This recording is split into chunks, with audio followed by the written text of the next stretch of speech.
पहली बात तो भारत धर्मनिरपेक्ष नहीं है। नेताओं ने हमको पढ़ा दिया और हमने उसको सुन लिया। धर्म के लिए अंग्रेजी में कोई शब्द ही नहीं है। रिलीजन धर्म नहीं होता। रिलीजन होता है पंथ, धर्म नहीं होता। अगर भारत धर्मनिरपेक्ष होता तो सुप्रीम कोर्ट के जजों की कुर्सियों पे नहीं लिखा रहता यतो धर्मस्ततो जय। सुप्रीम कोर्ट का ध्येय वाक्य है यतो धर्मस्ततो जय, और हाई कोर्ट का ध्येय वाक्य है सत्यम शिवम सुंदरम।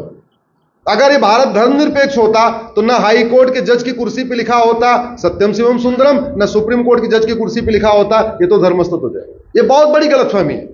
भारत धर्मनिरपेक्ष नहीं है, भारत पंथ निरपेक्ष है।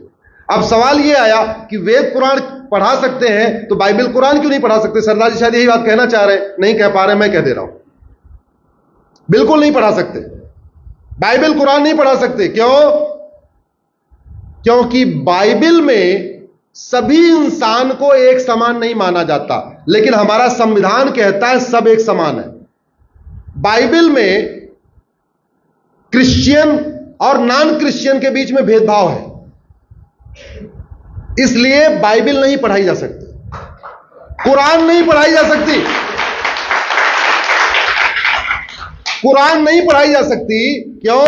क्योंकि कुरान में इस्लाम और नॉन इस्लाम, मुस्लिम और गैर मुस्लिम को समान नहीं माना गया है, उसमें भेदभाव किया गया है।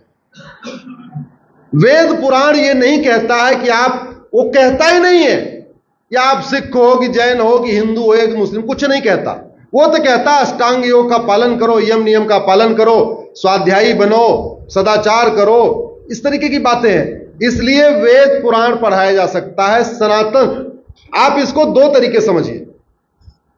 दुनिया में 1100 रिलीजन है। अगर भारत के परिप्रेक्ष्य में देखें तो दो तरीके, भारत में दो तरीके के रिलीजन है। एक इंडियन ओरिजिन रिलीजन, एक फॉरेन रिलीजन। एक वो रिलीजन है, रिलीजन और धर्म में सरदार जी, अब आप, अरे सरदार जी सवाल पूछ लिया, जवाब नहीं सुन रहे हो। हाँ, आपने पूछा, सुन तो लो। भारत में दो तरीके के पंथ हैं, रिलीजन है, धर्म नहीं। धर्म तो पूरी दुनिया में एक ही है, सनातन धर्म। दो तरीके के पंथ हैं, एक इंडियन ओरिजिन के रिलीजन, एक foreign religion. Sikhism, Jainism, Buddhism Bharat में शुरू हुआ, इसको कहते हैं इंडियन रिलीजन। क्रिश्चियनिटी, इस्लाम, ये फॉरेन में हुआ, इसलिए इसको कहते हैं फॉरेन रिलीजन। और इंडियन रिलीजन और फॉरेन रिलीजन में अंतर क्या है समझिए। Indian religion, Jain, Buddhism, Sikhism और हिंदुज्म में महिलाओं को बहुत सम्मान दिया गया है, महिलाओं को पूजनीय रखा गया है। फॉरेन, किसी भी फॉरेन रिलीजन में महिलाओं को पूजनीय कहा गया है। इंडियन रिलीजन में इंसान इंसान में भेदभाव नहीं किया गया है। गुरुवाणी में कहीं लिखा हुआ, आप मुझे बताओ कि हाँ जो सिख पंथ माने वो तो ठीक, जो सिख ना माने वो गलत है? कहीं लिखा है? नहीं लिखा है। गुरु ग्रंथ साहिब में कहीं लिखा है क्या? नहीं लिखा है। उसमें लिखा हुआ है।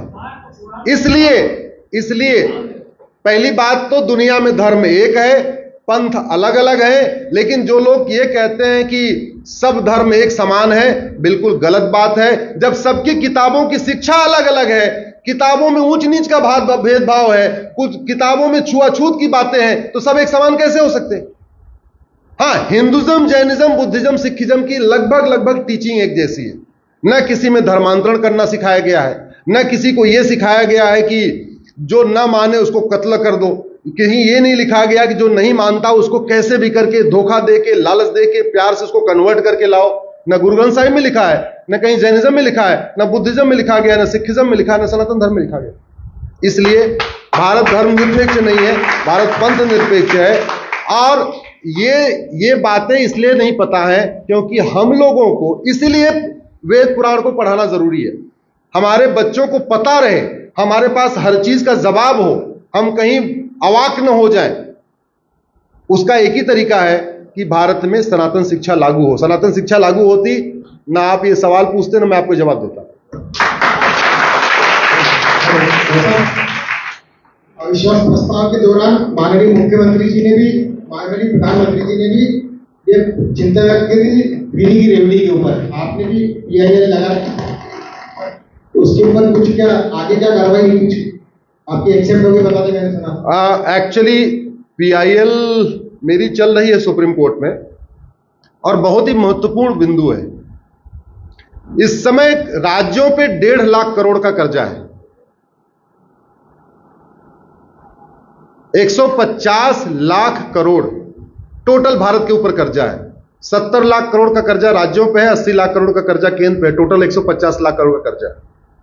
6 लाख करोड़ जो है उत्तर प्रदेश पे है, 3.5 लाख करोड़ या 4 लाख करोड़ मध्य प्रदेश पे है। कोई ऐसा राज्य नहीं है जो घाटे में नहीं है। दिल्ली में जहां सबसे ज्यादा मुफ्तखोरी चल रही है वो भी 50,000 करोड़ के कर्जे में है। 50,000 करोड़ का कर्जा दिल्ली जैसे छोटे राज्य के ऊपर है। केरल जैसे छोटे राज्य पे 3 लाख करोड़ का कर्जा है। 3 लाख करोड़ का कर्जा आपके छत्तीसगढ़ पे है। 3.5-4 लाख करोड़ के आसपास आपके मध्य प्रदेश पे है। 4 लाख करोड़ के आसपास बिहार पे है। सारे राज्यों में डूबे पड़े हैं। अब उधार लेके घी पीना या उधार लेके मिठाई खाने से क्या हालत होगी, ये तो आप अपने परिवार में समझ सकते हैं कि जहां मौज मस्ती हो रही है, घर के ऊपर कर्जा भी है, ब्याज लदा जा रहा है, फिर भी बढ़िया मौज मस्ती हो रही है, तो घर की क्या हालत होगी? घर बचेगा क्या? जब घर नहीं बचेगा देश कैसे बचेगा? वो सुनवाई पे नहीं आ पा रही है क्योंकि बीच में आर्टिकल 370 शुरू हो गया। अभी 2-4 मैटर और शुरू हो गए। PIL हमेशा चीफ जस्टिस के यहां सुनी जाती है, वो दूसरे जज के यहां सुनी नहीं जाती है। और PIL के लिए सुनने के लिए कम से कम 2 जजों की बेंच होनी चाहिए। सिंगल जज में सुना भी नहीं जाता, तो इसलिए लग नहीं पा रही है। मैंने भी कोशिश किया था, उसको रिक्वेस्ट भी किया था जल्दी लगा दीजिए, लेकिन हमारा वो जो फ्रीबीज वाली PIL 3 जजों को रेफर हो गई है। जो मुफ्तखोरी रोकने वाली PIL है वो 3 जजों को रेफर हो गई है। हमने उसमें यह कहा जो चीजें सरकार फंडामेंटल राइट को प्रोटेक्ट करने के लिए दे रही हो वो तो मुफ्त में हो सकती है। शिक्षा मुफ्त में हो सकती है, चिकित्सा मुफ्त में हो सकती है, ठीक है, सड़क पे चलना मुफ्त में हो सकता है, पानी भी एक बार मुफ्त में हो सकता है। हालांकि पानी मुफ्त में नहीं देना चाहिए, नहीं तो पानी की बर्बादी ज्यादा होती है। पानी असीमित नहीं है कि उसको मुफ्त में दे दिया जाए, इसलिए पानी भी बहुत कंट्रोल में। हाँ, कुछ लीटर दिया जा सकता, भाई ठीक है, इतने लीटर गरीब आदमी है तो पानी मुफ्त में दे दिया, लेकिन ऐसी मुफ्त में नहीं होनी चाहिए। और वैसे भी हमारे पास तो 4% पानी है, तो बहुत ही इंपॉर्टेंट मुद्दा है। सुप्रीम कोर्ट भी उस पर एग्री है, इसलिए 2 जजों की बेंच के बाद 3 जजों को रेफर कर दिया है। और पार्लियामेंट में भी चर्चा हुई है, माननीय प्राइम मिनिस्टर ने भी उस पर कई बार उसको बोला है, मुफ्त की रेवड़ी। अभी मैं देखता हूं अगर संसद में बिल आएगा नहीं आएगा, नहीं तो हम सुप्रीम कोर्ट में कुछ न कुछ करेंगे। हम अपना प्रयास कर रहे हैं, सांसद अपना प्रयास करें, लेकिन अब उसका एक ही तरीका है, जनता भी अपना प्रयास करे। अभी नेताओं को लगता है जनता मुफ्तखोर है, नेताओं को यह लगने लग गया जनता मुफ्तखोर है, और बाकी पूरी जनता इसकी चिंता करे चाहे ना करे, कम से कम टैक्स पेयर तो करे जिसके जेब से पैसा निकल रहा है। अरे भैया, जो टैक्स नहीं दे रहा है वो कोई बात नहीं, उसको चिंता नहीं है। अपने बच्चे को आप 500 की नोट देते हो, अगले दिन फिर 500 मांगता है, पूछते हो नहीं पूछते भाई कल 500 दिया था क्या किया? पूछते हो नहीं पूछते हो? और हर साल लाखों रुपए टैक्स दे रहे हो और पूछ ही नहीं रहे हो सांसद विधायक मंत्री से, भैया मेरा टैक्स का पैसा हो क्या रहा है, ये मेरा पैसा बर्बादी में कहां जा रहा है? इस देश में 10 करोड़ टैक्स पेयर हो चुके हैं। अब 10 करोड़ टैक्स पेयर हो चुके हैं। ये 10 करोड़ टैक्स पेयर अगर कम से कम अपनी जिम्मेदारी समझ लें, ये सवाल करना शुरू कर दें, ये पूछना शुरू कर दें, देश की व्यवस्था बदल जाएगी।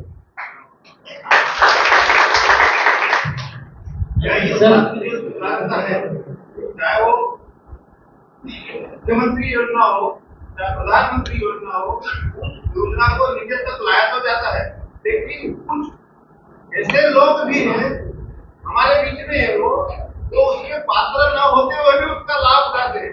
क्या उसके लिए वो कानून है या कोई ऐसा दंड संहिता है कि उसको भी दंड मिले, कि उसका लाभ भी ले रहा है वो पात्र भी नहीं है?